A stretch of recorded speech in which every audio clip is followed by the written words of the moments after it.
भाजपला मुख्यमंत्री पद मिळणं नैसर्गिक वाटतं किंवा नैसर्गिक असल्याचं वक्तव्य सुधीर मुनगंटीवार यांनी केलंय। कोण असे मुख्यमंत्री हे मोदी शहा ठरवतील, मुख्यमंत्री नेमकं कोण असेल हे मोदी शहा ठरवतील असं वक्तव्य देखील मुनगंटीवार यांनी केलंय। न्यायतत्वानुसार मुख्यमंत्री भाजपचाच असेल असा विश्वासही त्यांनी व्यक्त केलाय। देवेंद्र फडणवीस मुख्यमंत्री असतील असं वाटत असल्याचं मुनगंटीवार म्हणाले। नैसर्गिक न्यायतत्वानुसार साधारणतः मुख्यमंत्री भारतीय जनता पार्टीचा होईल आणि असा निर्णय केंद्रीय स्तरावर होईल असं आम्हाला व्यक्तिगत रीतीने वाटतं।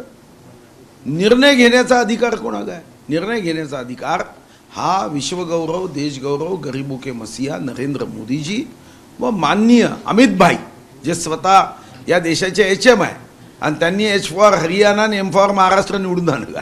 त्यामुळे अमित भाई आणि नरेंद्र मोदीजी हे योग्य निर्णय करतील याच्या बाबतीमध्ये आम्ही काहीतरी मत व्यक्त करणं मला वाटतं की उचित नाही। ABP माझा, उघडा डोळे बघा नीट।